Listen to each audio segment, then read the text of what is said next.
Olá,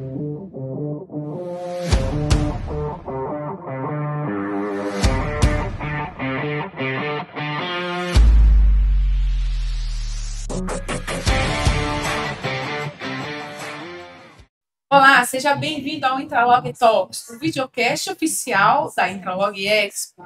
Nesse episódio, eu recebo o Lucas Araújo. Ele é Head de Arquitetura de Dados e Inteligência Artificial da Semantics. E vai falar com a gente de inteligência artificial. É Semantics mesmo, não é, Lucas? Sim, Semantics AI. Muito obrigada pela sua presença aqui. Prazer é meu.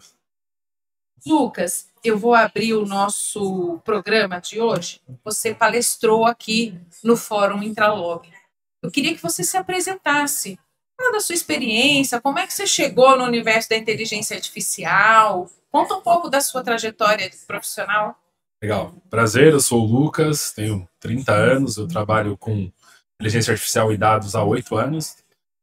Sou formado em TI, então desde que eu entrei no mercado de trabalho, eu sempre trabalhei na área de dados especificamente. Então comecei lá com Data Warehouse lá atrás, evoluí para Data Lake, Data Mesh, sempre trabalhando com arquiteturas de dados e inteligência artificial aplicada ao negócio. Então, meu objetivo nunca foi ser um acadêmico especificamente, era muito mais tecnologia na veia e como é que a gente mexe o ponteiro dos negócios. Eu passei a minha carreira quase toda trabalhando dentro de um banco, comecei a carreira trabalhando numa consultoria, que é a consultoria que eu trabalho hoje, que é a Semantics AI. Voltei para cá agora para assumir algumas áreas dentro da empresa, com o objetivo de criar uma plataforma, uma suíte de AI ali, que vai atender o Brasil em setores regulados especificamente, focando em entregar inteligência artificial para negócio. Isso é interessante. Setores regulados, quer dizer, existem já, com certeza, né? Existem setores que têm leis, regras para o uso da inteligência artificial. Quais são esses setores especificamente?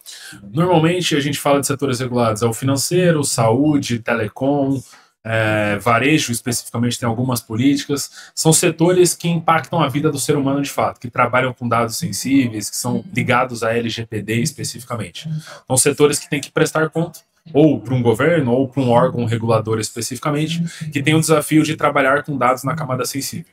O que a gente atua aqui é ajudando essas empresas a adotarem a inteligência artificial de maneira segura, escalável e governada para setores regulados especificamente.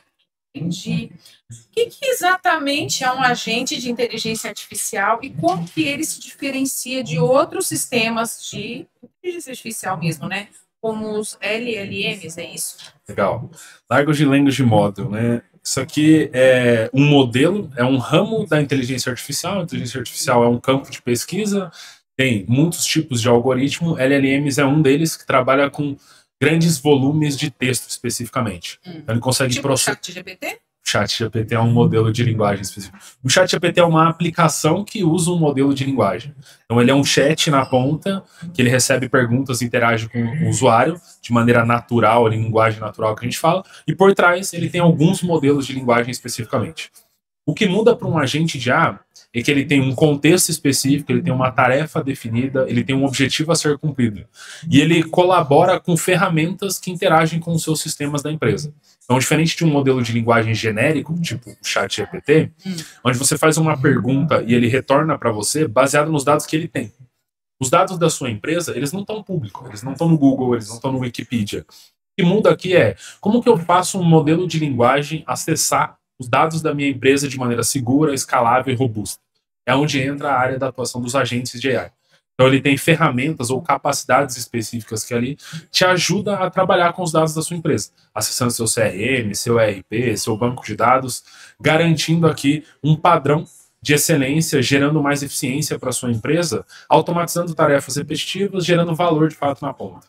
Isso significa, então, que dentro de uma empresa, ao invés dela liberar um chat GPT, que é uma funcionalidade comum, ela pode gerar o próprio chat GPT dela. É isso que você está dizendo? Esse agente de Essa é uma boa analogia. É Excelente. isso mesmo? Essa é uma boa analogia.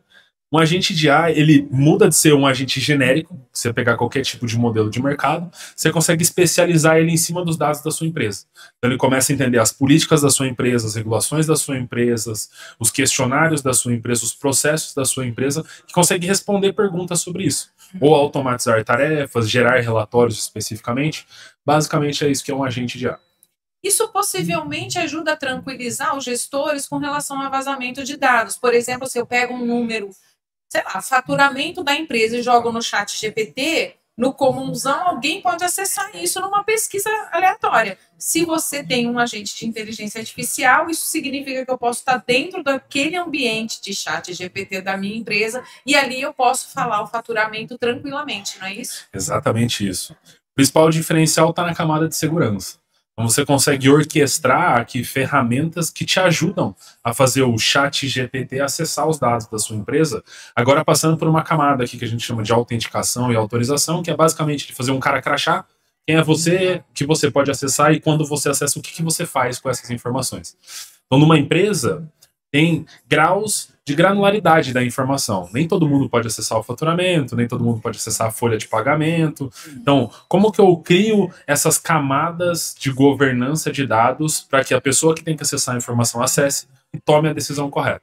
Um agente já facilita, em vez de você colocar uma miríade de sistemas na ponta para essa pessoa acessar e ter que clicar em vários lugares, você entrega uma interface de chat para ela e ela consegue conversar com todos esses sistemas. Então a gente consegue facilitar a operação do dia a dia, gerando muito mais eficiência, reduzindo o retrabalho, erros especificamente, e trazendo uma segurança para os gestores que têm tanto medo de vazamentos de dados.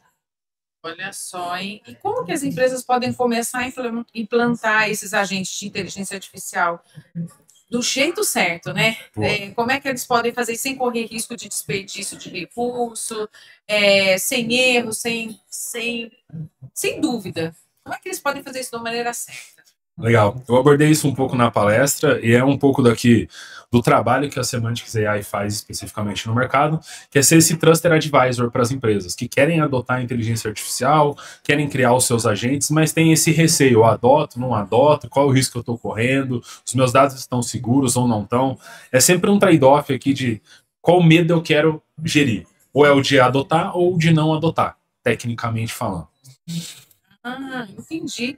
Mas assim, as empresas que estão começando a explorar a inteligência artificial, quais são os erros mais comuns que você tem visto aí na sua jornada, né? E como que eles podem evitar ao implantar os agentes nas operações, enfim, até mesmo na escolha, né, de quem vai fazer isso? Quais são os erros mais comuns?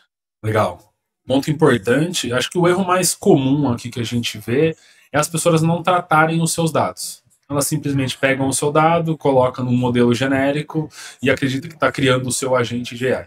É um pouco diferente aqui, né? Então você tem que trabalhar aqui numa camada de qualidade da informação, da onde vem essa informação, quem são os responsáveis, quais dados são sensíveis, quais dados precisam ser criptografados, para garantir que quando eu utilize um modelo de AI especificamente, eu não cause nenhum tipo de vazamento ou alastre aqui um problema dentro da minha empresa.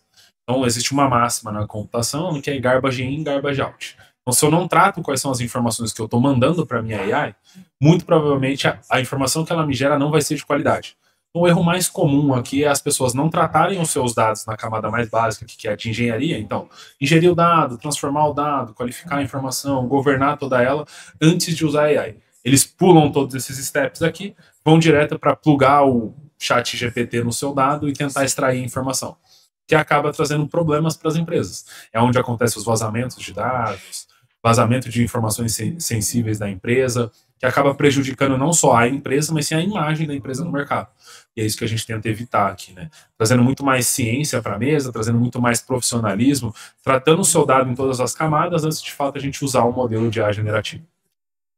Quando você fala de tratar as informações, eu imagino que a gente trata aqui muito de tecnologia da informação, né, ligada à logística. Então, a empresa usa um ERP para organizar sua parte financeira e administrativa, tem o WMS, que é ali para você gerenciar a armazenagem. Então, tem o TMS, por exemplo, que gerencia o transporte, tem os roteirizadores, enfim, são diversos aplicativos, softwares, soluções de TI para gerenciar as etapas da logística. É possível fazer um agente de IA que administre tudo isso, quer dizer, que concentre? Sim, respondendo de maneira prática, sim. E essa questão de tratar o dado antes seria justamente imputar nesses sistemas as informações, que eu sei que colocar as informações no sistema não significa que você está tratando. Mas ele ali exige que você tenha uma certa ordem, né? Então, por exemplo, em TMS você tem que colocar nota fiscal, tem alguns steps que você tem que dar ali. Essa organização que você diz, esse tratamento de informação é justamente nessa camada? Em partes, sim. Essa é uma das etapas primordiais, né? Então, primeiro eu tenho que entender quais são os meus sistemas, quais são os processos de cadastro das informações dentro desses sistemas. Se eu não tenho um padrão e ele é cadastrado por humanos na ponta, eu estou sujeito a risco. Um cadastra de um jeito, aí o funcionário sai da empresa, o outro vem e cadastra de outra forma. Não existe um processo de como eu coloco essas informações para dentro. Essa daqui é uma primeira camada que a gente trata, que é a origem da informação. Então, qual é o processo para eu gravar as informações? Como é registrado uma venda? Como é registrado um pedido? Como é registrado uma saída de um pedido? Como é registrado um roteiro especificamente? Então, tratar essa informação na origem é uma das etapas. Tem a segunda etapa, que é como que eu reúno todos esses sistemas num único lugar e eu crio o que a gente chama da base da verdade da minha empresa. Então, para eu evitar o problema de múltiplas áreas de negócio, então tem a área do RH, tem a área da finanças, tem a área de logística, eles querem saber o quanto a empresa vendeu, por exemplo. Se cada um perguntar e vier um dado diferente, isso aqui é um problema para a empresa. Então, a segunda etapa de tratar a informação é como é que eu reúno isso tudo num único lugar, trato essa informação aqui, qualifico ela, tiro o dado duplicado especificamente, padronizo nomenclaturas, para que esteja numa linguagem de negócio e não na linguagem de sistema. Então, como é que eu traduzo essa informação aqui para que a pessoa do RH entenda o que é vendas, entenda o que é pedido, e não o código que está dentro do sistema lá na origem XPTO. Então, aqui é uma tradução da informação orientada ao consumo de negócio. Então, aqui é onde eu trato essas informações para a área de negócio conseguir consumir essa informação e tomar uma decisão especificamente. Então, tem algumas etapas aqui: o tratamento na origem, o tratamento na camada intermediária, que é como eu padronizo essa informação, e tem a tratativa no consumo dessa informação. Quem consome, onde consome, quais são as ferramentas, quais são as políticas, qual o grau de segurança que eu tenho que ter aqui em cima desse consumo de informação. Então, são basicamente 3 camadas aqui. Bastante coisa. É, bastante coisa. Talvez a inteligência artificial seja aí uma solução mesmo para tantas coisas, né? Tantas etapas aí. E quais setores você enxerga como sendo os mais beneficiados pelo uso dos agentes de inteligência artificial? No caso da logística e automação, por exemplo. Cara, boa pergunta. A gente atua bastante em setores regulados, como eu falei. Acho que ele é os que mais se beneficiam aqui, por tratar com dados muito críticos e operações muito sensíveis. Então, como é que eu diminuo o risco de erro aqui no meio? Eu posso estar evitando milhões de multas, especificamente, de um órgão regulador. Então, acho que todo setor que é regulado especificamente, ele passa aqui por um benefício de automatizar os seus processos usando inteligência artificial, trazendo mais robustez, mais segurança, mais eficiência, mais precisão. O setor da logística, na minha visão, ele pode se beneficiar muito por ter diferentes tipos de aplicações, você acabou de citar algumas delas aqui, né, que gerenciam toda a camada, do pedido, desde a organização do estoque, até a saída do pedido, até a roteirização, até o recebimento dessa mercadoria na ponta, o feedback do usuário, como é que eu retroalimento tudo isso aqui.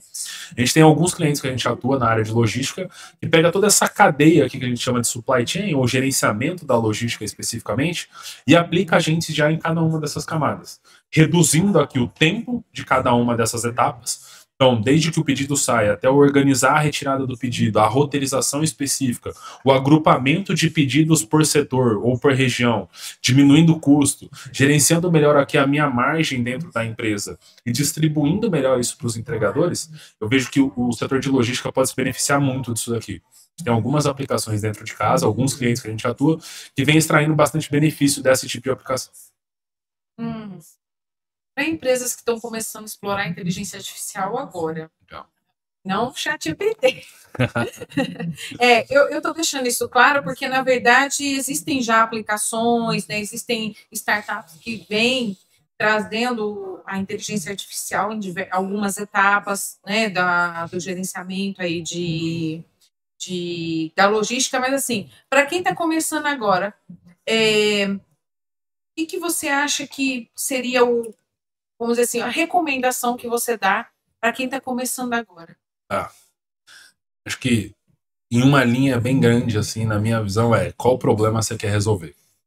Se você não entende qual é o problema que você está resolvendo, você está simplesmente adotando mais uma tecnologia que você vai ter que gerenciar, que é um custo operacional para você, que é mais um problema dentro da sua empresa ao invés de ser uma solução.